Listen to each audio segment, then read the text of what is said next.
3월 13일 라이드 앤 딜라이트 말씀 묵상 시작하겠습니다. 사랑하는 주님, 오늘도 날마다 베푸시는 주님의 은혜를 의지하고 주님 앞에 우리의 마음을 엽니다. 우리를 성령으로 충만하게 하시고 주님의 말씀을 깨닫는 지혜와 순종하는 능력으로 믿음으로 사는 삶의 힘과 용기를 내게 하옵소서. 예수님 이름으로 기도합니다. 아멘. 오늘은 누가복음 16장 1절에서 9절까지의 말씀을 함께 읽고 묵상하겠습니다. 예수께서 제자들에게도 말씀하셨다.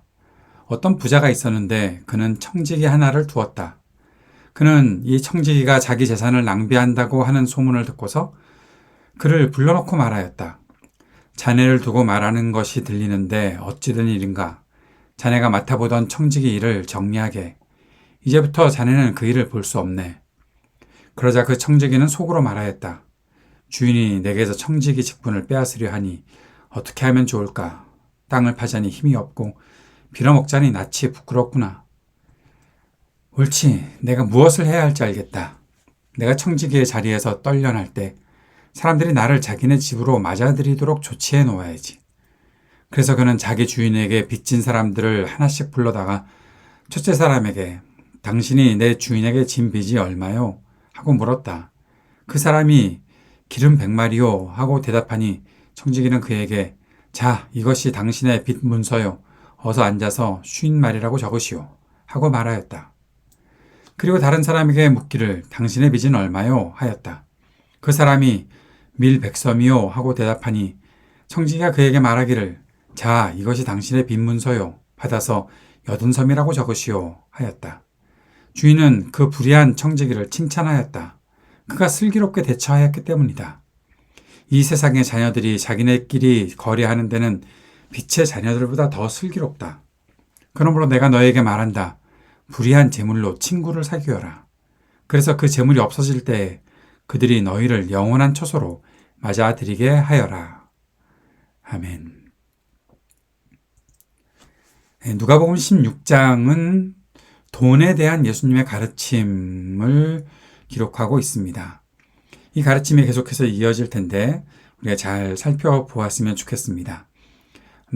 매주 토요일에 라이드 앤 딜라이트에서 지금 돈은 중요하다라고 제목하고 있는 책을 읽고 있죠. 폴 스테븐스 박사님과 클라이브 림의 책인데 재밌게 읽어나가고 있습니다. 그 내용도 잘 공부해 나가면 좋을 것 같고요. 오늘 예수님께서는 제자들에게 말씀하시고 있습니다. 제자들에게도라고 성경이 그렇게 말하고 있는데 이것은 그동안에 들었던 이 말씀을 예수님의 가르침을 듣고 있었던 사람들은 다른 사람들이었지만 이제 예수님께서 지금 이 돈에 대한 가르침을 제자들에게 말씀하신다라는 거죠. 제자들에게 돈에 대해서 말씀하신다. 분명한 이유가 있겠지요. 그것은 제자들이 돈에 대한 가치관을 옳게 가져야 하기 때문입니다. 단지 돈에 대한 것이 아니라 돈을 어떻게 생각해야 하는지, 어떻게 돈을 관리해야 하는지, 그것보다 더 중요한 가치가 있는 것인지를 말씀하기 위해서이죠. 특별히 오늘 읽었던 1절부터 9절까지에서는 주제는 돈을 친구를 사귈 목적으로 사용하는 것이라고 말해도 될 것 같은데 그 말씀을 하고 계십니다. 예수님께서 말씀하신 비유의 부자와 그 부자의 청지기가 등장하고 있죠. 간단하게 설명하면 청지기가 주인의 재정 관리를 아주 망쳐놨습니다. 막 낭비해버렸던 거죠. 여기서 낭비라는 단어가 나오는데 청지기가 아주 책임감 있게 그 모든 것들을 관리해야 함에도 불구하고 청지기인데도 불구하고 무책임하게 재산을 낭비했다는 겁니다. 그래서 이제 그 자리에서 잘리게 되는 거죠.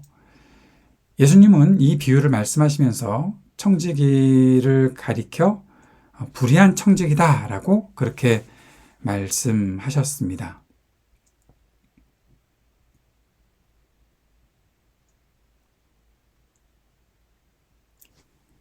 주인은 청지기의 직분을 빼앗겼다고 그렇게 말했죠.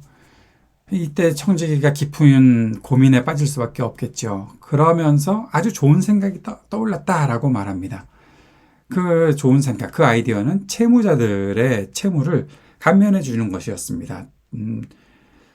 그게 얼마나 되는데요? 라고 물으실지 모르겠지만 이것을 현대 물질적인 어떠한 돈으로 가치로 환산하면 어마어마한 양의 돈들을 그 빚들을 탕감해 주고 있는 것입니다. 감면해 주는 것이죠.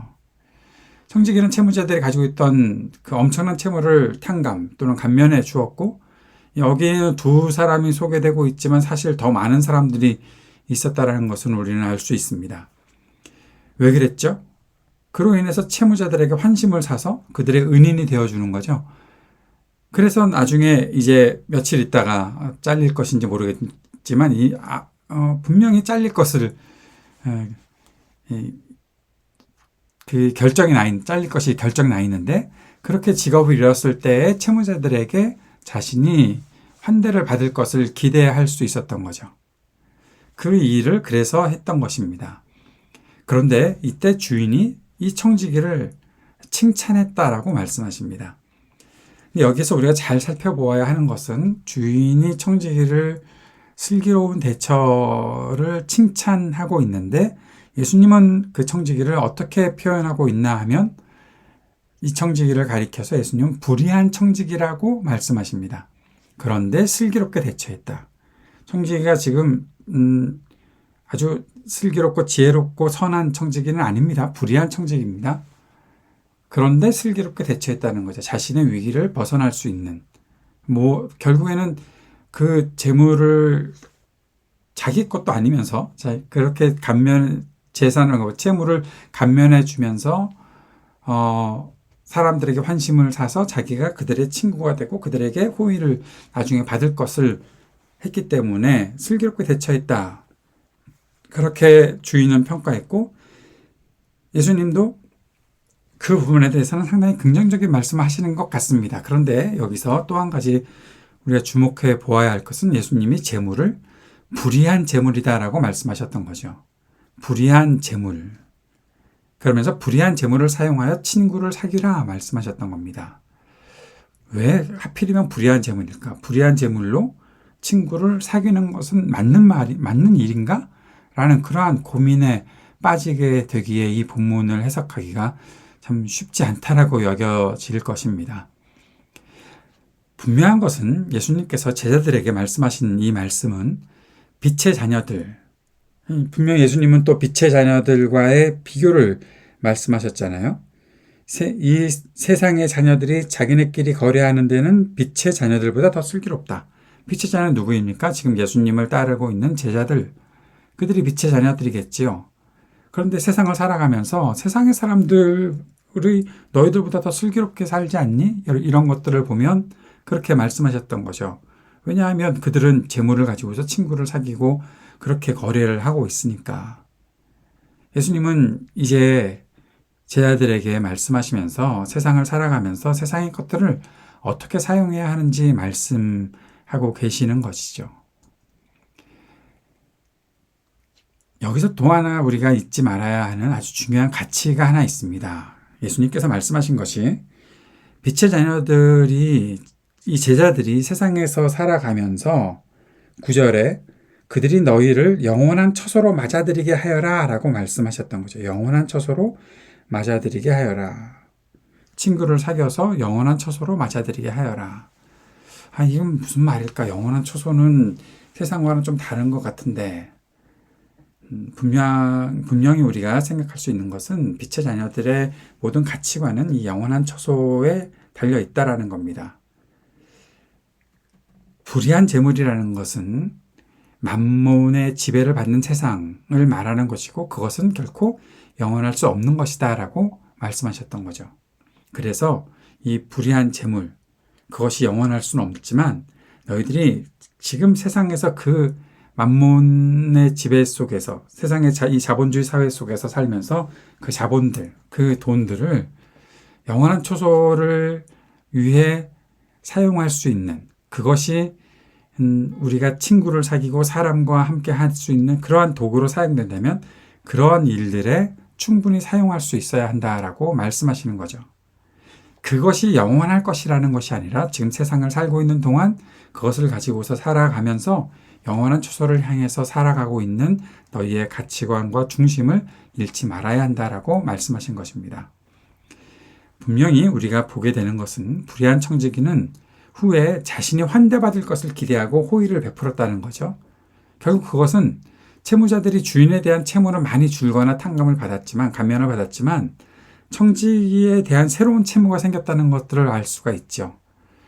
그러나 예수님의 그동안의 가르침에서는 어떠한 가르침이 있었나 하면 빛의 자녀들, 제자들은 사람을 재물보다 더 귀하게 여기며 살아가고 있고, 제자들이 사람들에게 베푸는 것은 내가 호의를 되받을 것에 대해서 기대하지 않고 베푸는 것이어야 한다는 것을 그동안 배워왔던 것입니다.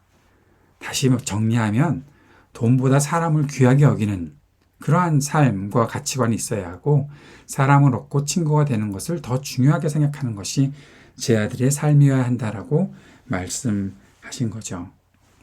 돈이 있고 없음에 따라서 우리의 삶이 많이 달라지는 것처럼 보이지만, 그러나 돈보다 더 중요한 가치가 있다는 것을 우리가 잊지 않고, 그 돈을 우리가 살아가고 있을 때 우리가 필요한 여러 재정들이나 돈, 이 부를 정말 가장 가치 있는 것을 위해서 사용할 수 있는 그런 사람들이 되어야 한다라는 겁니다. 이것에, 돈에, 이 부에 우리의 모든 중심이 맞춰져 있다면 결국 불의한 것을 추구하고 살아가는 그러한 헛된 삶을 살아갈 수밖에 없습니다. 그러나 그것을 가지고서 정말 좋은 친구들을 만나고 함께 사람들과 영원한 처소를 향해 준비하는 그러한 일들을 하게 된다면 우리는 충분히 그리스도를 따르는 제자들로서 선한 일들을 하며 살아갈 수 있다라는 말씀으로 오늘 말씀을 묵상해야 하겠지요. 이 말씀을 기억하면서 우리 함께 기도했으면 좋겠습니다. 돈보다 사람을 소중하게 여기고 친구가 되는 일, 친구를 삼는 일에 기쁨을 갖게 하소서 함께 기도하기 원합니다. 하나님 나라 복음의 일에 우리가 쓰임받으며 사는 것을 가장 중요한 가치로 생각하게 하소서 기도합시다. 오늘도 계속 중보하면서 이 땅의 전쟁이 그치기를, 지진으로 인해 피해 입은 이들이 속히 회복될 수 있기를 위해 기도하고, 몸과 마음이 아픈 사람들을 위해서, 또 우리 삶의 터전을 위해서, 청년들을 위해서, 노인들과 소외된 이웃들을 위해서 함께 기도합시다. 우리 교회를 위해서도 함께 기도하는 시간 갖도록 하겠습니다.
하늘에 계신 우리 아버지여, 이름이 거룩히 여김을 받으시오며 나라가 임하시오며 뜻이 하늘에서 이루어진 것 같이 땅에서도 이루어지이다.